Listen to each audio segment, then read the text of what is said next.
I was doing the most international things I had ever done. We were doing our biggest brand partnerships.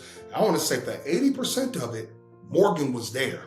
As a friend. I will say that as a friend, but her business mind never turns off. Yeah. She joined me when we did an event in Croatia. She joined me when we did an event in Ghana. And had Chance the Rapper do and Tell Me. She saw all of this stuff. And I think she just put it in her mental Rolodex. Yeah. And when the opportunity came, when opportunity meets the work, you got something special.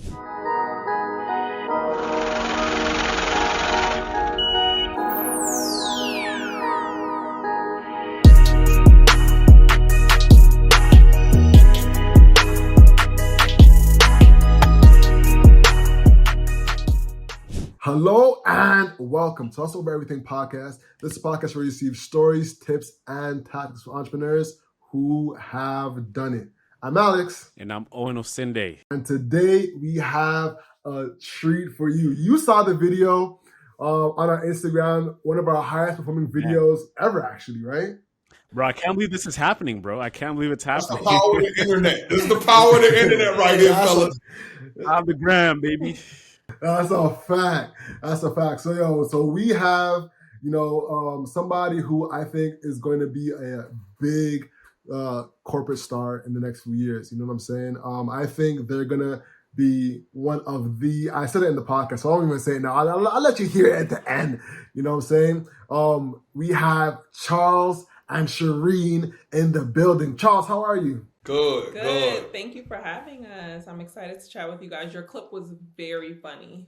Yeah. He called me a loser that's about 5 times. We're going to get to that, Alex. I told you we're going somewhere today. I'm here. All right. So I was going to save it for the end, but let's jump into it off top. All right. So what was your first opinion when you saw the viral clip? Yeah, so people started reaching out to me about it, like tagging me, like, yo, like, this is your life story. And so I go to it, and the first thing, to your point about production, we're podcasters. For Better Best Podcast, we do it. We understand the work that it takes just to have a few little animations. But y'all had an animation for the entire story. So I was like floored at the production level.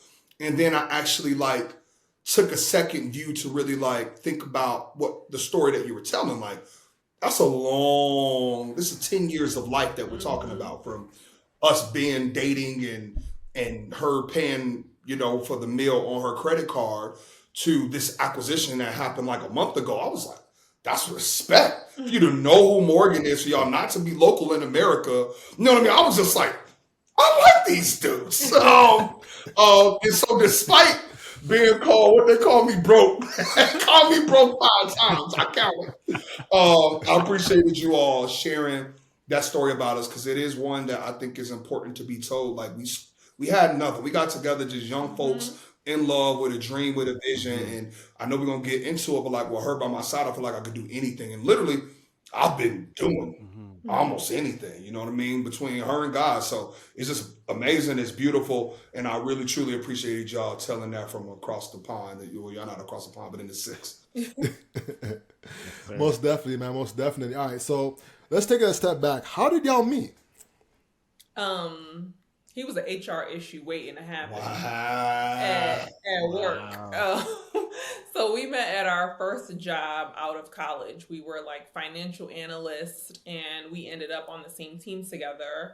And I don't know if y'all know our story, but he had a girlfriend. We started off as friends. So he was just like my coworker. There wasn't that many Black people. So it was like we clicked, we were talking, we were going to lunch. I was dating because I wanted a husband. And I was very clear about that. And one day he was just like, so what you want to do? And I was like, about what? I told her I liked her. And she was like, are you about this or you're not about this? She said, I don't know what to do with that information. What should I? It was spicy. Now, to be fair, I still had a girl. You can watch it all on Black Love. It was an interesting time. It was messy. But, through that, we were able to, I think, realize that, I was the one for her. She was the one for me. It took a lot of back and forth to get there. It wasn't a one-time conversation and let's go. Yeah, no, it took some convincing, but I knew what I wanted, and obviously it was a fact. So Most definitely, most definitely. Now, from looking at the Black Love clip, there was a point about being curved. You know what I'm saying? So what happened with the curve? Is that what you just were talking about? Kind of. So I told her I liked her. She was like, nah. But then when I actually broke up and I was single and wanted to pursue her, No. she still told me no. And that was when I got offended.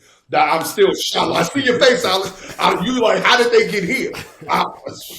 It took a lot. It took a lot for me to let that one go.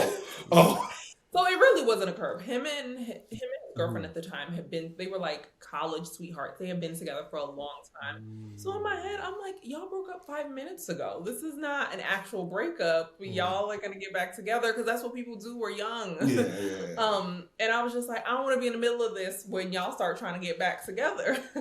So and also we work together. So I was like, There's additional nuance. If this all goes well, I still gotta see you every day. It's no it's no actual curving you because I'm gonna see you at work. And when I say with each other, it wasn't like different floors, different teams. No, we worked on the same team right next to each other. Like we made just think about how we're sitting now. It was this maybe was us like at work. a few more feet between us. So it was like I'm not seeing you. Yeah. Amazing. Yeah, I don't like mess. So I'm just trying to avoid it. I feel you. All right. So now, let's set the stage for the viral clip for what the times that happened before that. Because from what it sounds like, y'all met working. You've always been someone that kept a job. You was never like, you weren't Lawrence. You know what I'm saying? From Insecure.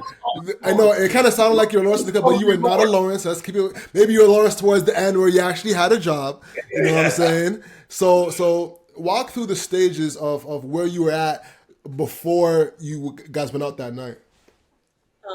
So shortly after we left we were at that job and we did start dating. And in my head, I was like, I have an exit plan. So even if it goes bad, I was getting ready to go to graduate school. And I was like, if it goes bad, it's just a few more weeks and then I'm out of this place. I'm never seeing this man again. It didn't go bad. So we started dating. I moved to Indiana, which is like the middle of nowhere, rural America. You pushing it. It is the middle of nowhere. I'm from Chicago. I'm from New York. And so she just looping it all in is the middle of nowhere. Anywhere that's not New York is the middle of nowhere for me. So he, at the time, he was still working at the time. He had, at that point, gotten a new job, but we were doing long distance. I was driving back and forth to pick him up, and then I got let go. I'm going to start saying I got fired. I think is the F word, right? Yeah, you got fired. So they gave you a severance, but until I moved into HR, I didn't realize that they'll just severance you out to keep you quiet. Versus saying you're bad at your job. So I'm going to stop saying that I got laid off because I got let go. Definitely got fired. And they just gave me a severance. They gave him a little money. They was like, all right. It didn't work I was out. not good. I was absolutely not good. It was not. It wasn't the right a good fit. Yeah, it wasn't the right fit. So he got let go and he called me. I'm at school and he's like, so they fired me. And I was like, well, what you about to do? He was like, I'm going to get on a plane and come see you. Figure it out. Wow. So, but that also was not a good plan because like his life was in New York. And this is pre-pandemic days where if you have an interview, you got to go to an office for the interview. Yeah. So people will call him for interviews. He's like, I'll be back in 2 weeks. It's like, It's giving Lawrence. Yeah, I'm like, the person on the other end is like, he not for real. Let's move on. And it's not like it's a super senior job, right? He's like entry level. So those are the kind of jobs you got to actually show up for because there's so many people on the market. So he was basically living with me. He was getting unemployment, which in the U.S. is not a lot. It can't sustain most people. So between like me doing my little on-campus job and my savings and his unemployment, we were making literal ends meet. Yeah. So I moved out of my apartment in Manhattan, and I mean, we worked in finance, so we were doing okay, but like saving wasn't a thing at that time that was like a priority for me at all. I saved to go to Miami and go crazy. And then it was just paycheck to paycheck to paycheck. So after that severance dried up very quickly, I had nothing to really lean on. And so I like moved into a shared apartment in Brooklyn. And, you know, I was with her and my money dried up, getting unemployment, but I still had like bills and credit cards and stuff. So it was definitely like a rough time. And from a career perspective, I at that point realized that I was going to want to transition into recruiting.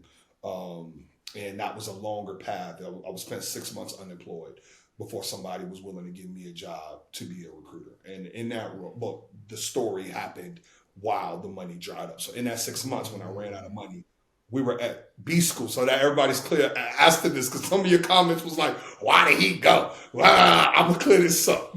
So Because we were in Indiana it with nothing was to do. one of her closest friends from B school. Her boyfriend was coming to visit. Now I was just always there.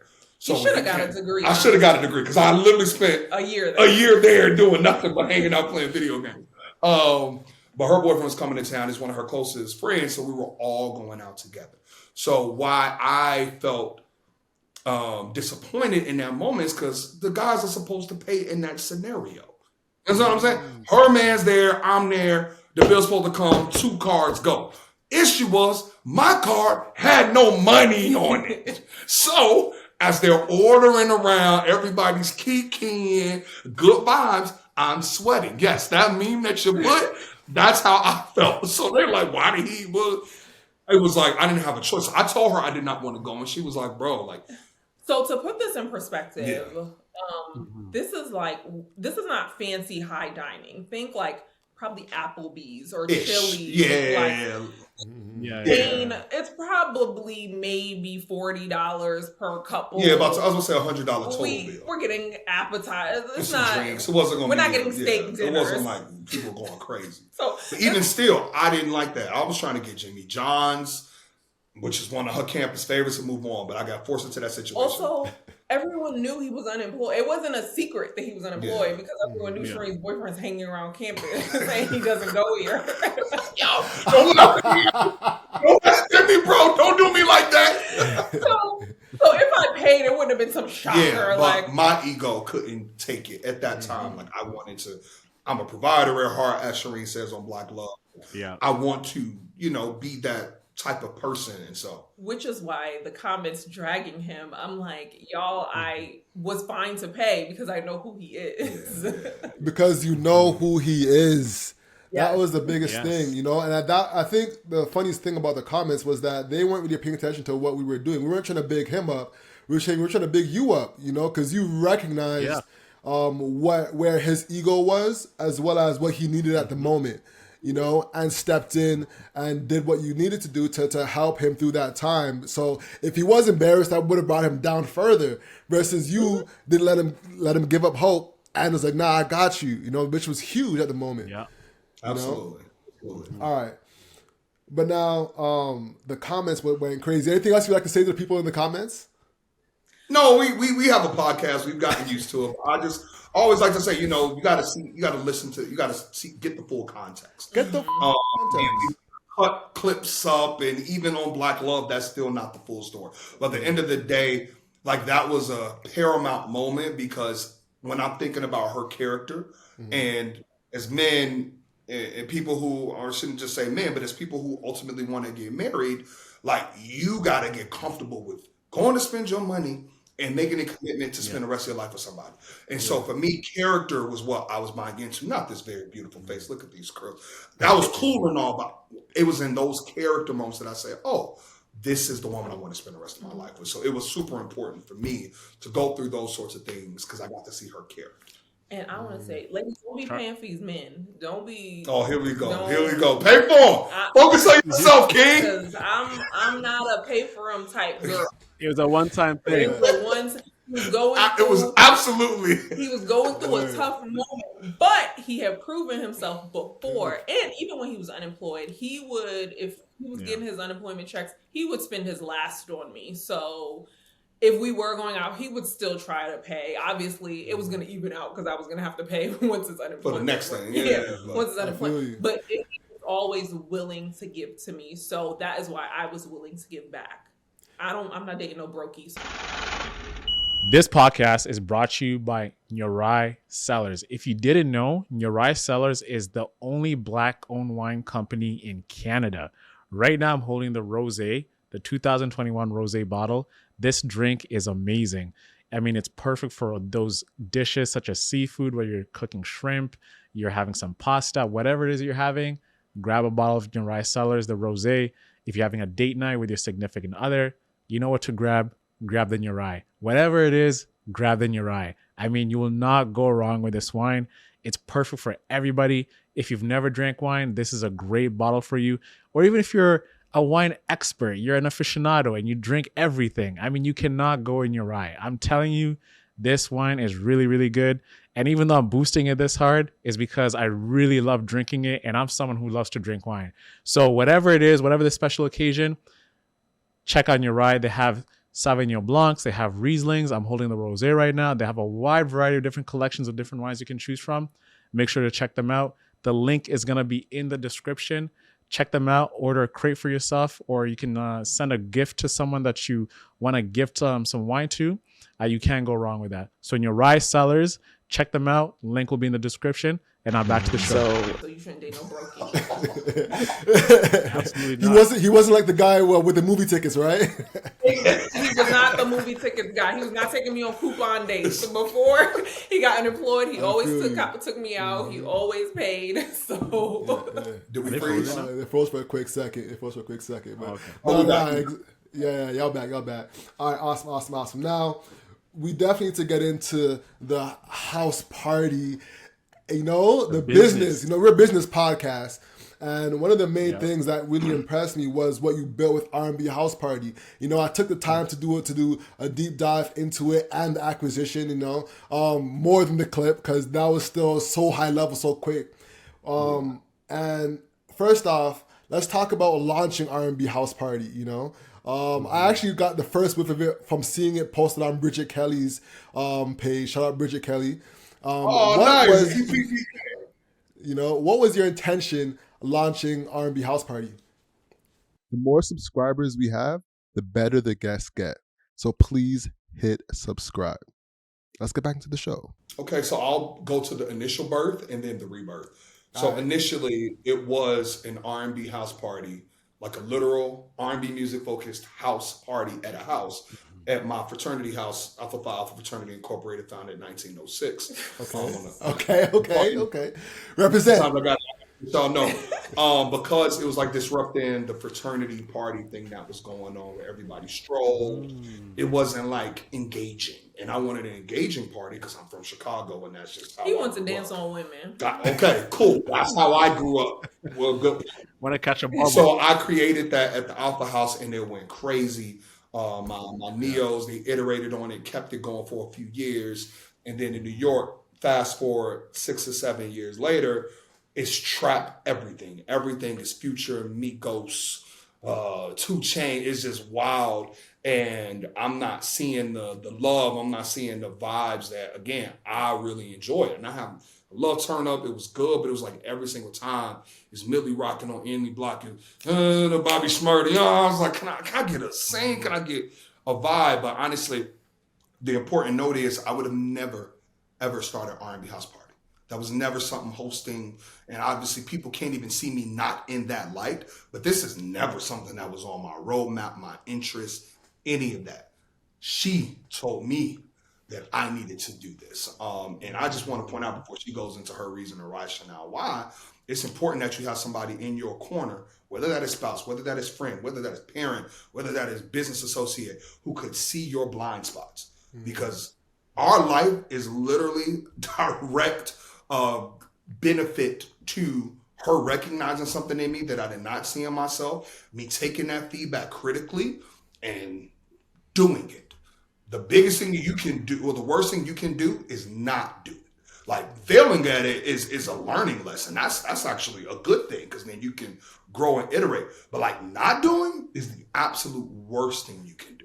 But worse than that is not knowing. So it was great that I was able to have somebody in my corner to say, hey, these people that you're going out spending your little money on, she told you who she is, so you know what she said. So you got a little bit of money now. Now you spend up your little money. When you need to be buying me a ring, you're paying for a wedding, going out buying drinks at these other people's parties when these people are going to see you. So you want to tell them a little bit about what you were seeing? Yeah, so we, he had a good friend who, did we freeze again? You're good. Keep going. You're good. Okay. We had a good friend who, he threw a party and Charles would always go. And at the time we were already engaged, but now we're trying to plan for a wedding. We're trying to buy a house. And he's literally every weekend going out. And I'm like, And when I say like going out, it's like I'm in the middle of the party. I'm doing all the current dance moves. I'm on Snapchats. I'm getting videos sent to me. The way y'all video got sent to me, I'm getting IG Live. videos sent to me of like people like, oh, you went crazy this weekend. You going viral. But it wasn't my party. He's also the person who, when you go out, he's like, oh, this round on me. And he's going to put his card on the table. So when I say you spending our little money, you are spending our little money, because it's not like you just going out, you buying yourself one drink and you coming home like I'm on a budget. You're not doing that. So I'm like, that's great if we didn't need to budget right now in the season of our life for like our house, our wedding. So he was going, and I was like, why don't you start your own thing? Like, you clearly are enjoying this. You enjoy going out. Like, we had a lot of friends in New York at that time who were throwing parties. I'm like, there's an appetite for it. There's enough people in the city to go around. I'm like, why don't you start your own thing? And he's like, should we? And I was like, yeah, even if it's just like for a few months and it helps us pay for our wedding, like it's just a little supplementary money. Like we're not gonna live off of this. In both of our heads, we were never supposed to live off of this. This was just like a little thing project to do. Yeah. And then if it didn't work, if we got a few months of money off of it, it was great. That was Just just help pay perfect for the for rent. us, and Yeah. we were gonna move on. So. Honestly, we didn't start it with a vision. We didn't start it with like some like, oh, this is what we wanted to grow into. We started it with like, we need some extra money. This thing seems to work. It seems like it could be simple enough. Let's do it. So I'm from New York. He's not, but he had a decent group of friends. I had tons of friends from high school, from college, from work. So he was like, well, let's do it together. So we threw our first party in this like little bar in Harlem. We called ourselves the Turn Up Couple. Yeah. So it wasn't Charles Beloved. It was none of that. Like it was We the marketed Turn Up Couple presents R&B house party. We marketed Love it it. together, and it was like, what was it, like 150 Mhm. person And the venue. tagline was the party where you actually dance. Because I wanted to make it clear, this ain't the stuff that you've been doing. You come in here, we're going to dance. You're going to hear Next. You're going to hear Genuine. You're going to hear Mario. And we were very clear about that, but also didn't want to host a party. I had an appetite. I thought that might be something, but I was actually looking for hosts. Only reason I hosted the first one is from a P&L perspective. We had no money. So the DJs did it pro bono for us. I couldn't pay a host. I used to direct choirs. So I'm like, cool, I'll just feel the flow for the night. But and we saw that we had something, I was actually sourcing a host to host a party. I just wanted to do infrastructure, which sounds crazy today. As respectfully. No, I'm not going to say that. He's an amazing host. Okay, great. Because I don't want to say it because it sounds like I'm self-goaded. It's a gift. It's an literally amazing host. He knows how to get the energy right and high. We have had flop parties where he's hosted, and I'm like, if these 100 people don't go home, so like it's a bad party. Like this party's They're like, oh, we having a great time. One here, and we still end up at the club till 3 a.m. because people are drinking and dancing. I'm like, it's 50 of y'all. Can y'all go home? But he is like a great host, brings great energy. But he had to work to get there, and I gave him some feedback in the beginning. I was like, you're talking a lot over the tracks, and I'm trying to listen to the song, and we're trying to dance to the music. And so he had to learn that it was an art, right? And I think people look at throwing a party and hosting, and they're like, it's so easy. You just turn on some music and like you intro the song. And I'm like, it really is an art, because I have had DJs like the mood is up here, and then the next track they transition to brings it down. But in addition to that, like people don't, because it's a social thing, they don't understand the business behind. And that's where, respectfully, I think that knowing that we had something, the business came on very, very, very, very quickly. So it went from like this is a cool hobby to a very strategic thing for us very quickly. And this was my thought partner. So we're going to get into the business and the economics behind it. I know we're here. We have to give you a little bit of context, but like we get to the business. Let's do it. All right. So speaking of the business, one thing you mentioned on Morgan Debaun's podcast, shout out The Journey, is that you recognize that you had a strategic opportunity with partnerships as well as going city to city. Break that down. Like, what was the thought process there? So when she mentioned we had bad parties, it was like in that time, right? So we were saving for our wedding. Things were going well. We went from a $5 per head model that we got at this initial venue, and then maxed out at 75 person capacity, to like a free before model. And then we charge, $10. And then when the party felt full, charge $20, trying to get some type of bar percentage back. So that was just kind of how we made our money. One would be good, and we're like, okay, let's do it again. That one will be bad. And if you don't hit your $20,000 bar guarantee, wasn't 20 at that point, but your $5,000 bar guarantee, the bar made $2,500, you got to pay $2,500. And so seeing the ebbs and flows of that, doing something in one location, it was two learnings that came out of that. It was like, A, don't oversaturate.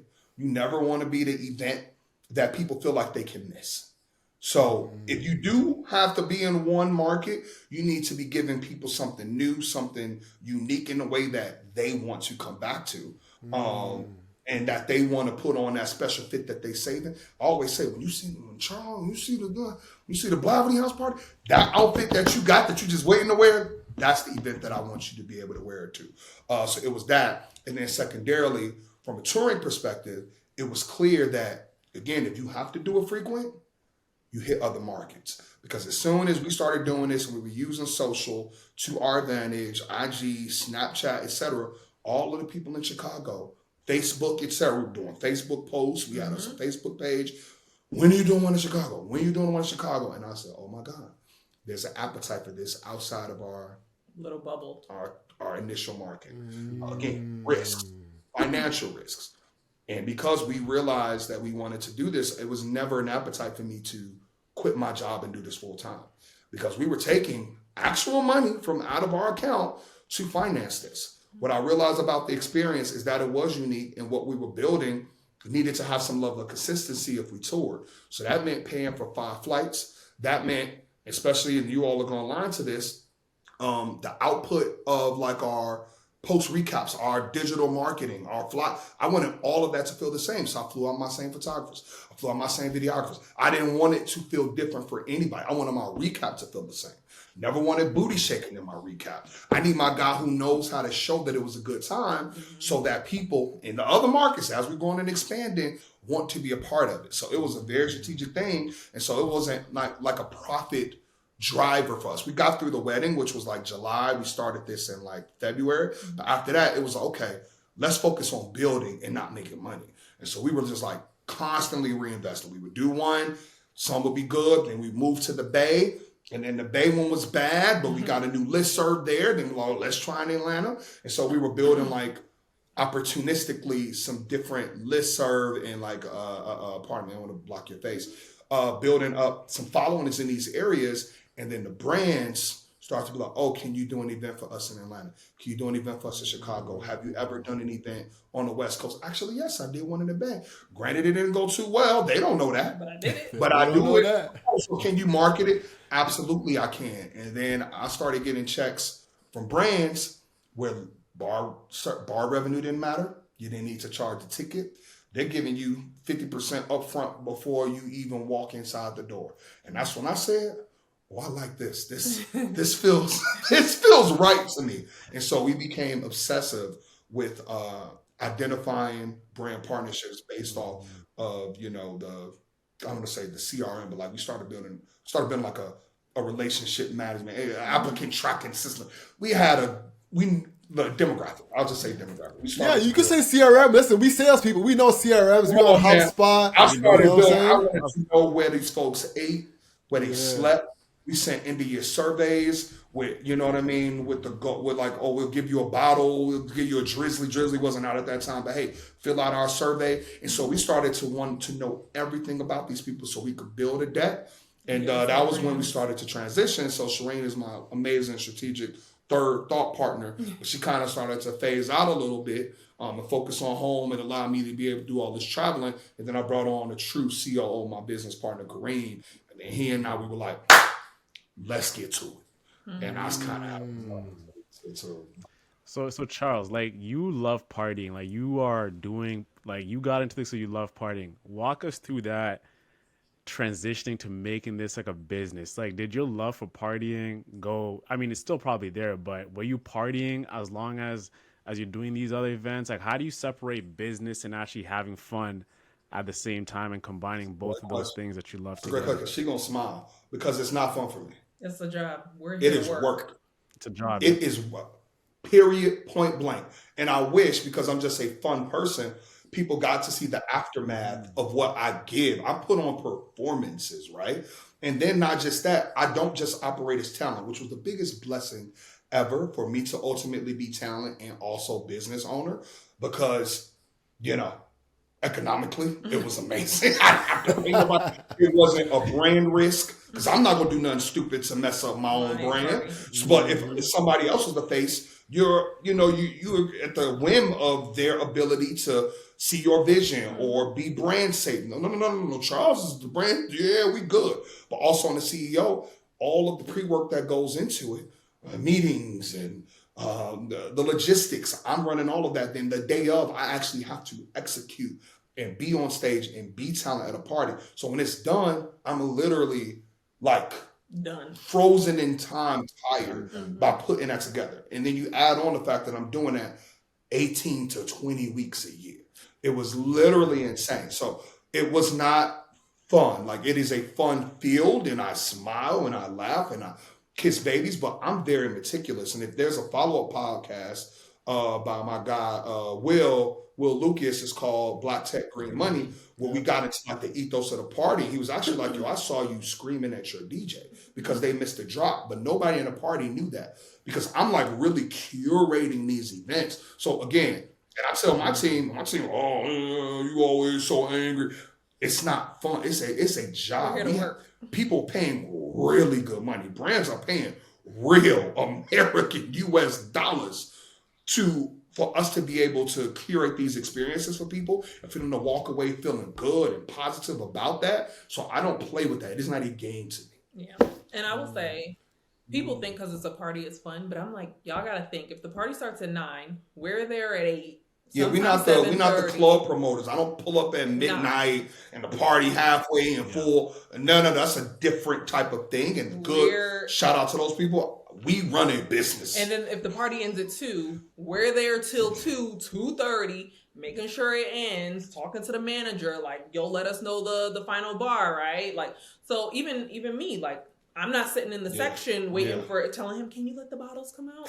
People are like, the door's up. My friends are texting me like, the door's a mess. I'm downstairs scanning tickets, working with the door people, telling the security, like, hey, these people bought a table. Can we get them upstairs? Like, so while he's on the stage or in the DJ booth, like trying to get the vibe right, I am trying to get every single person into the venue. Because I'm like, you took your time, you got dressed, you came here.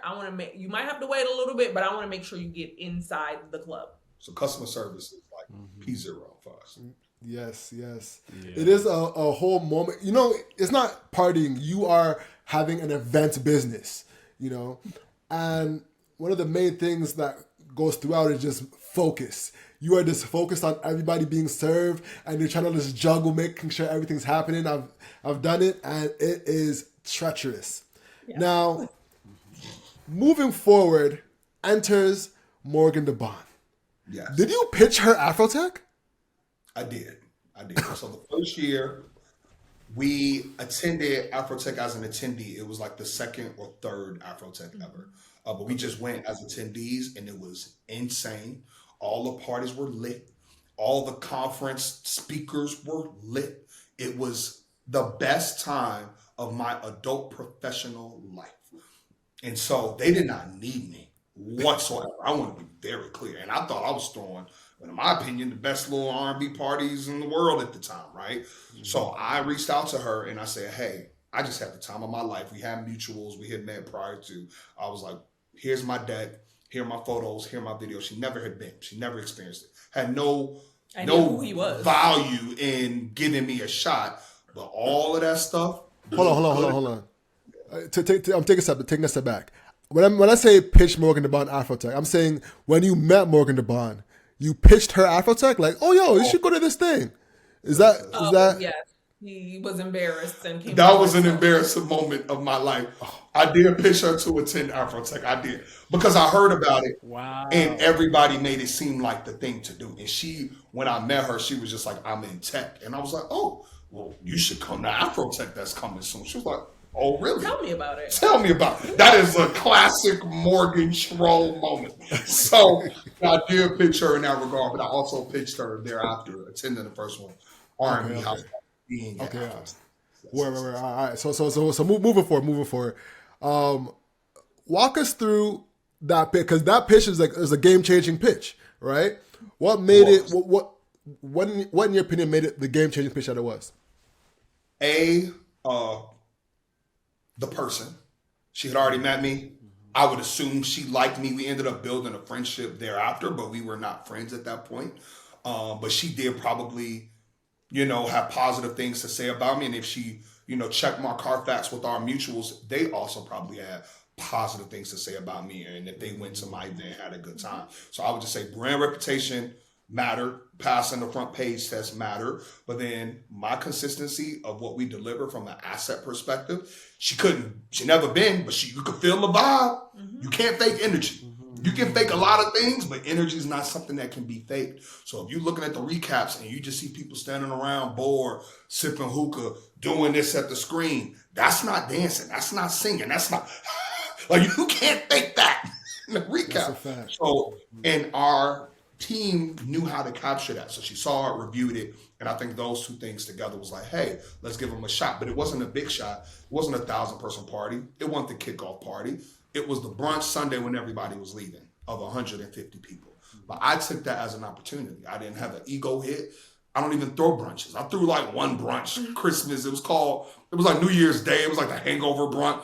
I hated brunches. Low ROI. You got F&B. People get mad about their food. I was like, I just want to throw parties. But I did it anyway. And that was what opened the door, because it turned into a crazy brunch. And she was like, I'm not going to put words in her mouth. If he could do that for a brunch, he probably is really good at what he's actually good at. Mm-hmm. Now, and then at brunch the next year, he said, so can we do it again? Yeah. And then I asked right after, like, can I do a party now? Yeah. I did what you asked. Let me do my thing and let's see. And then it just started to take off from there. Got it. So it started small, a small pitch, a small win, and then you asked for something bigger after. So basically you were giving first and then asking for something bigger that fits what you were aiming to go for. Now that's really smart. Now let's talk about the acquisition. A lot of our audience are young Black entrepreneurs and want to be at a stage where they can become acquired, right? What are some of the lessons you learned from going through that acquisition, and how did it even start? Yeah. So we'll talk about how it started, then we'll talk about the lessons. So how it started is, I'll pause, but how it started is, and I just wanted to say this in a clear way, I feel like she was scouting me, and I didn't know. And I was as blind as anybody could possibly be to the fact that she was vetting me. And on her podcast, she said, the person that's going to acquire you is not some random company that has one meeting randomly set up on your, there's going to be a relationship there. Mm-hmm. And in the year of 2022, I was doing the most international things I had ever done. We were doing our biggest brand partnerships. I want to say that 80% of it, Morgan was there as a friend. I will say that as a friend, but her business mind never turns off. Yeah. She joined me when we did an event in Croatia.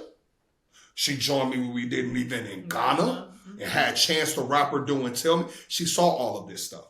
And I think she just put it in her mental Rolodex. Yeah.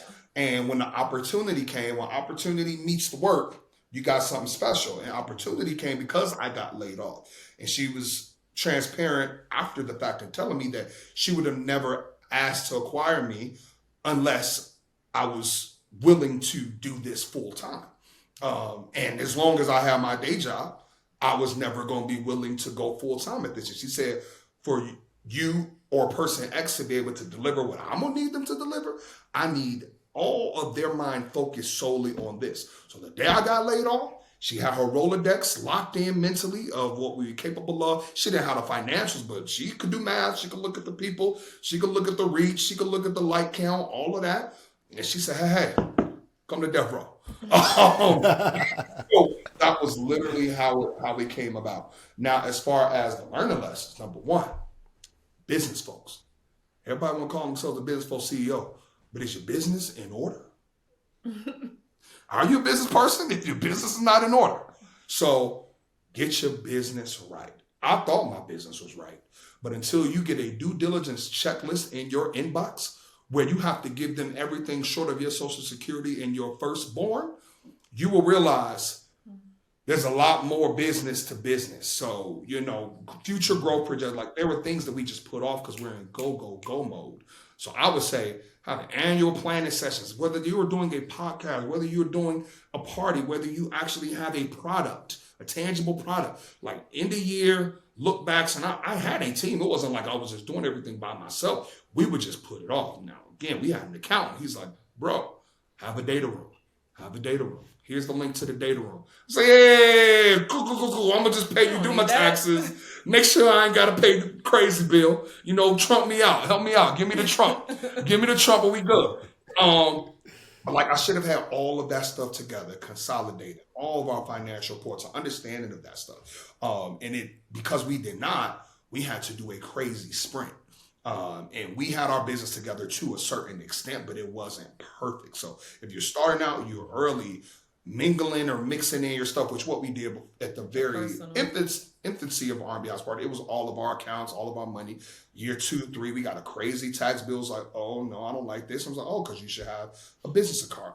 You should have an LLC. You should have a business credit card. You should put all of your expenses there. So then we started to get structured from an accounting perspective. But then there's business things that we still needed to do. Do you own R&B House Party? Do you have the trademark? You know what I'm saying? So it was just so much more that we then needed to do at that 3-year mark. But then there was more that we needed to do to be put in position for like a 6-year mark. And I don't feel like we were where we should have been in totality of what acquisition would have needed, you know what I mean, at that point. And so I'm just telling people, like, focus on your business as your P0. I had somewhat of an excuse because I'm talent as well, but if I was solely CEO, I would have fired myself because those are things that I should have been taken care of, but I just was not. But I give myself some grace. I was literally running the parties too, so. Yeah. When she's acquiring the R&B House Party, like, what is she really acquiring, right? Because when we think about acquisitions, people think about tech platforms. They're doing due diligence, how many users, how often they're using the platform, right? And the business is like, you are the main guy, you're the nucleus. Mm-hmm. So as you're thinking about scaling, how do you duplicate yourself to continue having that same experience, whether like you're in Ghana, Croatia, because there's going to be a time you're going to have 5 parties at once. And how do you get those like SOPs to still get that same feeling that if you're in Atlanta, you're getting the same feeling you're in Toronto. So how did you go on about like getting that done? So 2 things. A is she did an asset purchase agreement. So she did actually purchase our tangible assets, meaning trademark, meaning listservs, meaning name. That was Instagram handle or following, or that was what she actually bought from us. So that it's just clear to everybody what the acquisition looked like.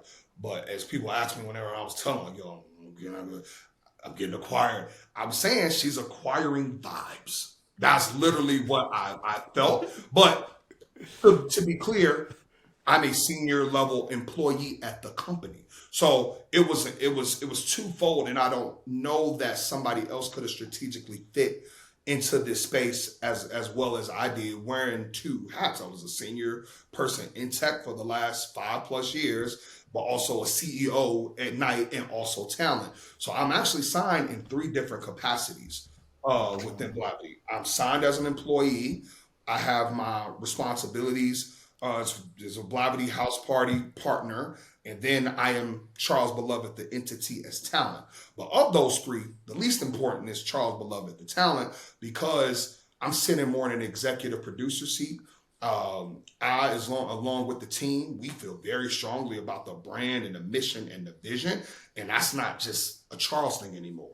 It's way, way bigger than Charles. Blavity House Party. R&B House Party, Charles. Cool. Blavity House Party is not Charles. And so it's an opportunity for this rebrand, for this new thing, for people to be able to come in and still feel the vibes. She still acquired the same vibes. You're going to feel included. It's going to be an inclusive space. It's going to feel like it's a house party. All that stuff, the brand values stay the same, but you're blowing it up. You're making it broader so that more people feel welcome into the house. I feel like I'm preaching now. And so that's what it looks like. So that's not just Charles being the only host. That's multiple hosts. That's amplifying female DJ. That's just a lot more that's going to happen under this new broader ecosystem of festival, us being at every tentpole moment across your calendar.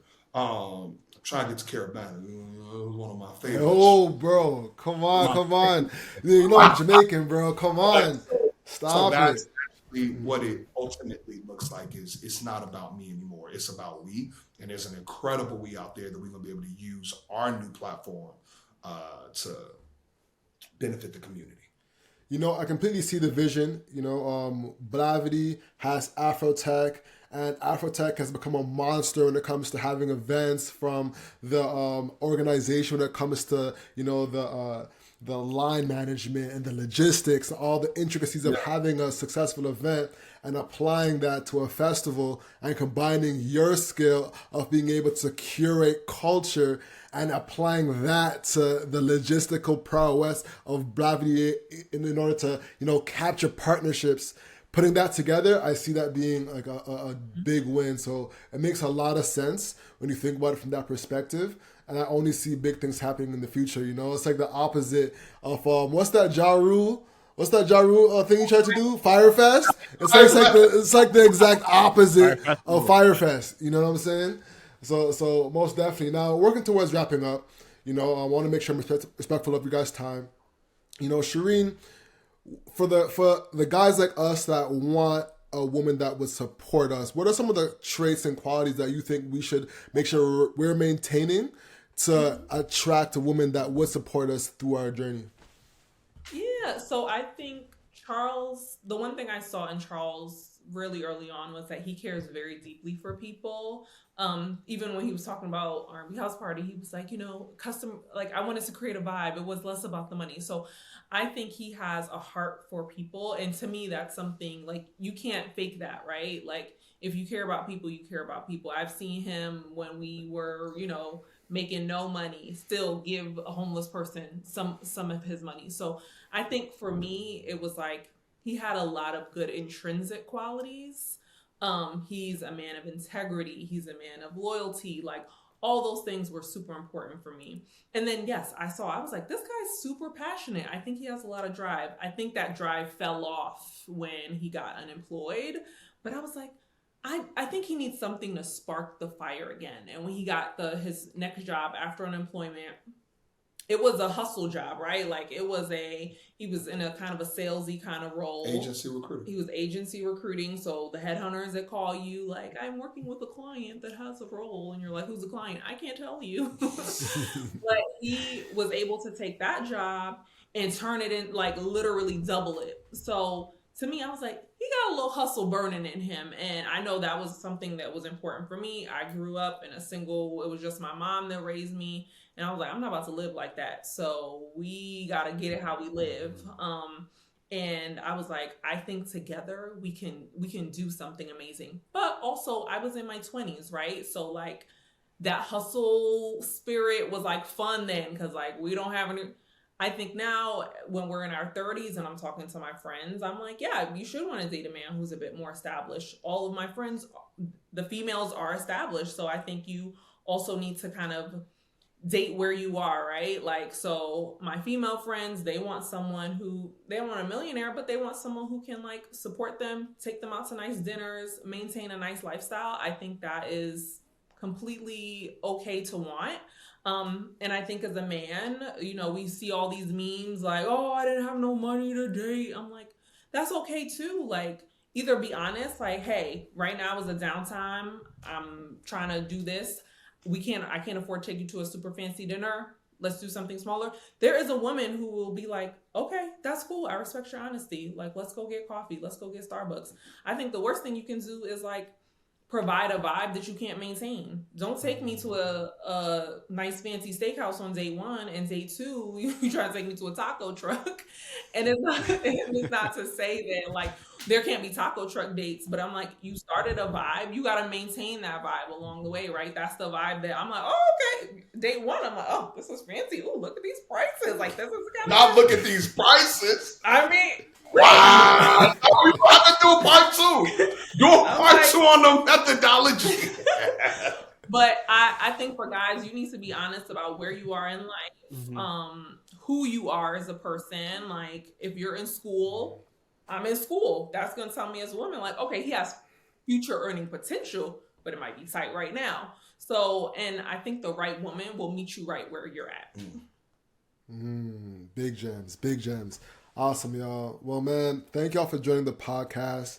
I'm really excited to see what y'all develop. You know, I was talking to Charles offline, and I was like, man, I see y'all being the Kadeen and Deval of this game. You know what I'm saying? So I want to say that on record as well, because I completely believe in that, you know. Owen, any last question before you wrap up?